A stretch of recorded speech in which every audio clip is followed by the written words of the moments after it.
조입니다. 반갑습니다. 네, 저는 지금 새벽 5시 30분인데 베이를 지하철역에다 데려다주고 또 집으로 가고 있어요. 저는 좀 더 잘 수가 있습니다. 저희 와이프가 너무 고생이 많은 것 같아요. 예, 아무튼 오늘은 이 얘기를 한번 해보자고요. 왜냐면 여러분, 돈을 버는데도 레벨이 있습니다. 레벨이 뭐 돈의 양을 얘기하는 건 아니에요. 돈의 양보다 버는 방식에 따라서 뭔가 글쎄요, 그 레벨이라고나 해야 될까? 예, 그런 게 있어요. 뭐냐면은 우리가 그냥 흔히 쉽게 생각하는 돈 버는 방식이 뭐죠? 예, 시급이에요. 시급. 그쵸? 내 시간을 파는 거죠. 말 그대로 시간의 가격을 책정해서 파는 겁니다. 예, 여기서 조금 더 발전하면 이제 뭐 주급, 월급 뭐 이런 게 되는 거겠죠. 그러면서 이제 뭐 연봉이라는 개념도 나오고 내 시간과 내 노동을 파는 거예요. 그쵸? 근데 이런 것들은 굉장히 한계가 극명해요. 예, 제 물리적인 그런 육체적인 한계와 시간과 이런 것들 이상을 뛰어넘을 수가 없어요. 물론 반복 숙달로 인해서 예, 효율성은 조금 나아지긴 하지만 우리 인간이 벌 수 있는 한계는 극명합니다. 아무튼간에 그런 게 노동소득이라고 하는 게 있고요. 그리고 이제 사업소득이라는 게 있죠. 사업소득은 어떤 거냐면은 뭐 사업을 통해서 버는 그런 걸 얘기하려는 건 아니에요. 뭐냐면 보통 사업이 어떻죠? 나의 노동력도 어느 정도 들어가요. 적게 들어가죠. 경영을 하는 거죠. 매니지먼트를 하는 거예요. 그러면서 나의 노동을 녹이면서 다른 사람의 노동력과 시간을 이용해서 버는 그런 구조를 만드는 거죠. 예, 구조를 만들어서 버는 거를 사업소득이라고 합니다. 그렇죠? 예, 그래서 어떤 게 나을까요? 보통 우리가 상식적으로 생각해도 사업소득이 훨씬 크죠. 그렇죠? 물론 사업을 못 하시는 분들은 저는 그렇게 생각해요. 뭐냐면 저도 지금 직원이 없기 때문에 노동소득이랑 마찬가지예요. 그리고 노동소득은 많이 버는 사람들도 많아요. 저 같은 경우는 이번 달에는 거의 6천만원 가까이 벌었죠. 근데 다른 뭐 의사, 변호사 다 이렇게 억대로 막 버는 사람들도 있잖아요. 네, 그런 사람들도 자기의 시간과 노동을 쓰기 때문에 그거는 노동소득입니다. 좀 부가가치가 높은 노동소득인 거예요. 그래서 결국은 우리가 사업소득을 만들어야 되는데 사업소득은 제 경험상 제가 뭐 연매출 100억을 달성하진 못했지만 제가 주변에서 사업가들을 보고 그랬을 때 어느 정도 수준이 돼야지 좀 안정적인 소득이 일어나요. 안정적인 구조가 갖춰지냐면요, 연매출 100억은 찍어야 돼요. 연매출 100억을 찍고, 근데 연매출이 뭐 100억이 된다고 다 그게 안정적이냐? 그건 아닙니다. 어떤 조건이 필요하냐면은 직원이 곧 시스템이거든요. 직원들이 곧 시스템이에요. 30명 이상은 되어야지 뭐 한 4~5명, 7명 이렇게 빠져나가도 그 시스템이 흔들리지가 않아요. 근데 뭐 10명에서 한 20명 사이, 20명까지만 돼도 이제 안정적으로, 20명도 안정적이지 않습니다. 30명은 돼야 돼요. 그래야지 조직이 어느 정도 모양을 갖추고 시스템이 좀 단단해집니다. 그런 거거든요. 그래서 제가 예전에 그런 생각을 했었어요. 저희 건물주들을 많이 만났었거든요. 되게 친하게 잘 지내고, 제가 임차를 많이 하다 보니까 매장도 3군데를 했었고, 홍대와 연남동에서.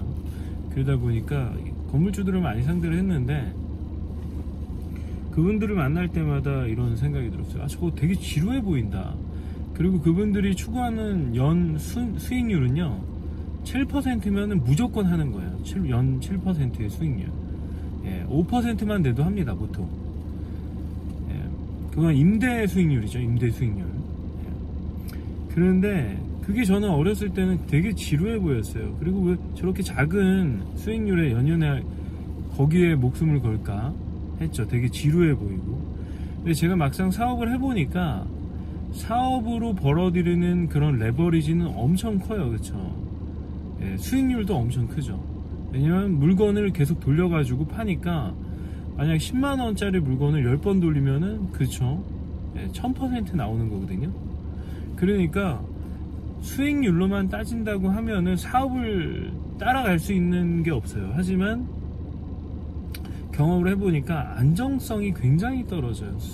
예, 변수도 너무나 많고. 하지만 임대 수익률이라는 건 변수가 별로 없어요. 예, 집을, 특히 집 같은 거, 상가는 약간 변수가 있을 수 있지만 집 같은 것들은 누구나 다 집이 필요해요. 그리고 역세권에 목 좋은 데는 다 누구나 들어와서 살고 싶어 해요. 편의시설 잘 갖춰져 있고. 그러니까 특히 학군이 좋거나 신혼부부들이나 뭐 젊은 부부들에는 학군이 굉장히 중요하죠. 그런 것처럼 그런 부동산이 망하지 않을 수밖에 없는 이유는 그런 건 것 같아요.